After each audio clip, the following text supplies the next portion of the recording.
How you doing, guys? Chris here from USP Motorsports. Today we're going to be walking you through an install on a traction control button. We're going to be using a 2011 Jetta SE as our test car today. This switch is used for any Mark 6 vehicle that does not come with one from the factory. For instance, some of the new GLIs, it's a great mod on. We'll go ahead and start the install. Most of our work is going to be in this area here by the shifter. We're going to be removing this and as well as removing this part here. I'm going to go ahead and talk exactly a little bit about the harness to explain where things are going to go, so it's a little easier once you're doing the install. So this is the harness for the traction control button. What this does is it's actually going to daisy chain through the cigarette lighter in the car. So realistically it makes it a plug and play install. One is going to go to the cigarette lighter, the other side is going to go to the harness that plugs in the cigarette lighter. So that way that gets your power and ground right there. Connected to it is a longer harness which has a red plug on it. That's actually going to plug into your traction control switch. Okay. Next variable is we have a red T-tap located here. That is going to be ran a wire over to your headlight switch that goes to the dimmer. We'll go over that a little bit later in the video. Next component we have on the harness, you'll see this red long wire, which is about 4 feet long. This is going to end up running through your firewall on the passenger side, and this is eventually going to go to your ABS control module. Okay, so we'll go ahead and we'll start the procedure of how to pull apart the shifter and everything. All right, first thing you want to do is, if it's an automatic, you want to put the shifter down, or if it's a manual, you want to go ahead and put it in 4th gear. Okay, we're going to go ahead and use our pry tool here to just get under the shifter here so we can pop this up. So simply just put that in there, pry this up, get your finger below that, and that comes off there. Now there's no need to pull the shifter off because you can work around it. There's 2 T15 screws that hold the plastic housing that holds the cigarette lighter. So what you want to do is go ahead and take these off. Now you actually don't even need to pull out the whole thing. You can just pull it halfway out and you're able to get to the harness as you need to. Okay, once you have the screws, you can go ahead and just lift up, and that's pretty much all the room you need to get to the factory cigarette lighter. Now if you look down, you can see the cigarette lighter plug is right here. So realistically all you have to do is go ahead, hold the clip, unplug it, and pull it out. Next thing here is the accessory switch that you're going to be replacing and putting the traction control button, which is located to your far left. To get that out, you just simply put your finger underneath it and just pop it out. It comes out like so. So now you can go ahead and take your traction control button and go ahead and pop it right in place.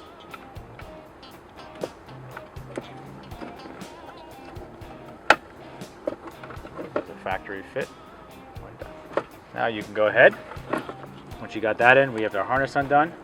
You can go ahead and take the supplied harness that we gave you, and this end here, which is going to be the female side, you can go ahead and plug that into the cigarette lighter.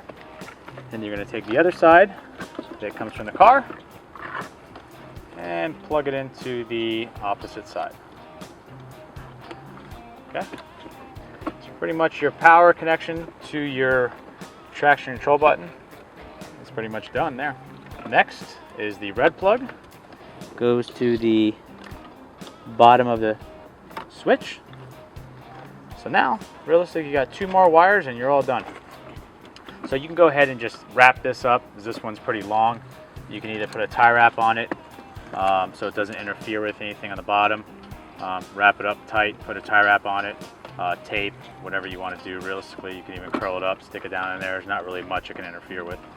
So once you go ahead and tuck that in, you're simply left with your red wire that is going to plug into your ABS control module, and then also the wire, this little red T-tap, that's going to go to the dimmer switch. So we're going to go ahead and move on to the dimmer switch now and show you exactly where to locate that pin and how to run the wire. Okay, so your next part of the install is going to be the dimmer wire. Now we include this yellow wire here that has 2 male connectors on it. Now take note, real important, something on these male connectors. If you look on the inside, you'll see that that male connector is centered in the middle. We get a lot of phone calls on sometimes the connection not working. What that's going to be from, if that center veers off to either the left or the right, when you go to push it in to the T-tap connector, which looks like this, it will not make contact. So what would happen is it would go in, and you would see that would be on the side, and you wouldn't notice it. You would think it's all hooked up correctly. So make sure that you put this centered in the middle. Sometimes they'll be a little off center. Just take a screwdriver or something and put it inside. Make sure it's centered. So when it does go into this T-tap, it goes in so you can't see the silver on either side. Okay? So just something to take note of, because that can be frustrating if you can't figure out why your lights are not working. All right, so this is going to end up connecting to the back of the headlight switch. Now in this particular vehicle, it actually is equipped with our daytime running light switch, so it's going to be a little different, but it still comes out the same way and the same wires. So if you've never removed this switch before, it's pretty simple. Pretty much you just push in, turn to the right about 1/8 of a turn, and the switch goes ahead and pulls out. So this particular switch is a little different because, like I said, it has our automatic headlights in it. So normally the plug would be back here. This plug example is in the back, so I'm going to go ahead and pull that plug out and show you just as if this was a normal factory switch.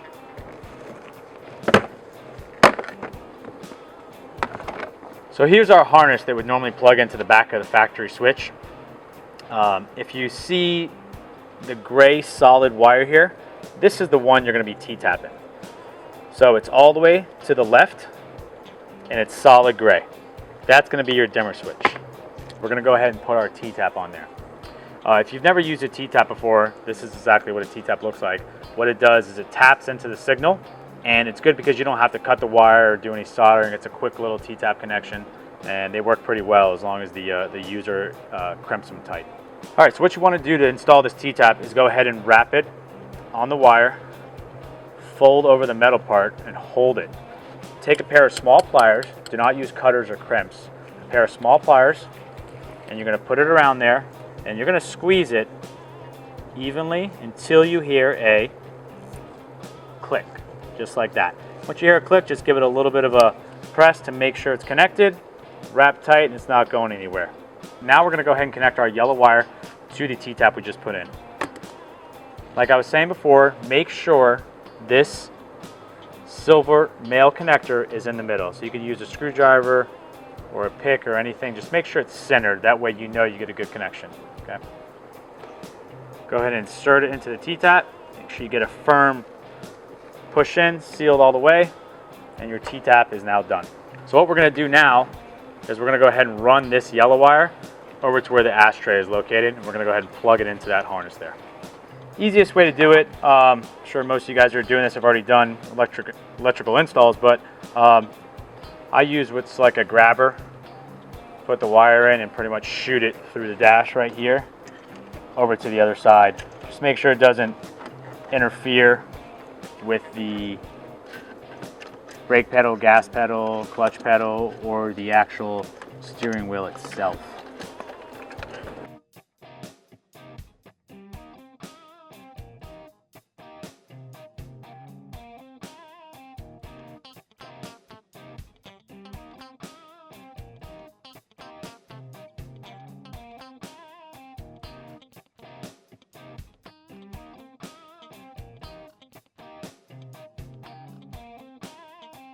Okay, now we got our dimmer switch wire over here.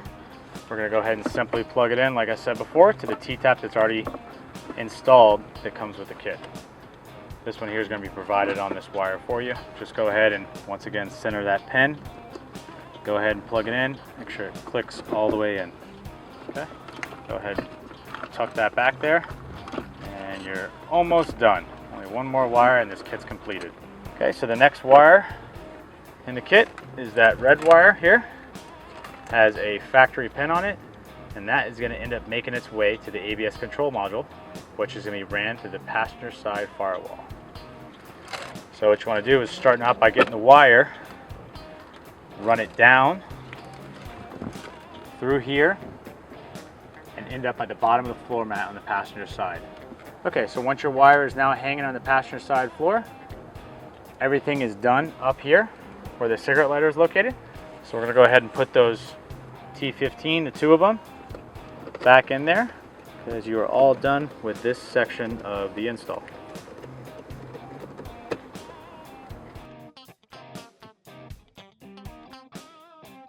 Okay, so this is a view of under the passenger side of the car. As you can see, we have our red wire already ran to location, needs to go through the firewall. If you see, you'll see these clips right here. They are pretty much a flathead screwdriver. There's two of them, one over on this corner as well. It's a little hard to get the camera in here to see. We're gonna go ahead and take those two off, and then this foam is going to come down, and then we'll go ahead and show you exactly where the grommet for the firewall is to pass through your traction control wire that goes to the ABS control module. Okay, so if you see that harness in the corner right there, I'll go ahead and do my best to point to it. This harness right here, you're going to follow this up, and you'll see it goes through the firewall right there. It's going to be a rubber grommet, so pretty much what you have to do is poke through that to get this wire through. Best thing you can recommend is you can either do a little slit on the outside of the ground with a razor blade, or a welding rod, or a coat hanger, or something like that, just to get to poke through it. And then you could wrap this wire here with tape to it, and then you could pull it through the firewall. So once again, this harness here goes right back at the brake control module, which goes right through the firewall. All right, so once you got your red wire ran through the firewall, you're going to go ahead and locate your ABS pump, which is located right there. The harness you're going to be plugging into is located here. How you get this harness up is there's a plastic tab on the back of the harness right here. You're going to go ahead and lift it up. As you lift it up, it's going to go ahead and pull off that way. So once you lift that tab up, you can go ahead and get the harness, bring it up here so you can actually work on it and connect the pin. Now what you have to do is remove this back cover. It can be a little tricky, but you can use a pocket screwdriver to do so. If you want to pry under, get it under one side, pry off, and it will pull off like so. That will expose you to the back of the harness. Now where this pin is going to be going into is pin number 9, which is located right here next to the black and red wire. So pin number 9 is counted from this big ground wire being number 1, and so forth, counting the pins till you get to pin number 9. Now in pin number 9, you'll see it has a little plug in there, a little white grommet. That we're going to go ahead and remove. What you simply do is go on the other side, take a little paper clip or something that can fit in there, and just push that grommet out. Once you push that grommet out, this will go ahead and plug in. Now when you plug this in, make sure you take note of the orientation of which way it goes in. If you look at the other ones, you can see the opening goes along this way. So for the same thing as this, you want this one facing the same way. So make sure when you insert it, you take note of the location. Once you insert it, you will hear it click in there. You'll know it's good, and we'll go ahead and reinstall our cover back on. So what I'm doing here is I just took a little welding rod, put it through here, push it, and out the little white thing falls out. And you can see it's open now on pin number 9. After that, I'll go ahead and take the red wire here. Go ahead and take note of the location of which way it's facing. And we'll go ahead and push it in. So once we go ahead and push that in, it's easy to take a little pick and just push on the grommet just a little bit so it clicks in.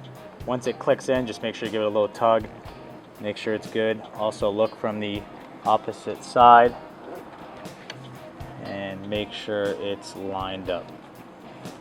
Once that's done, go ahead and reinstall your cover back on.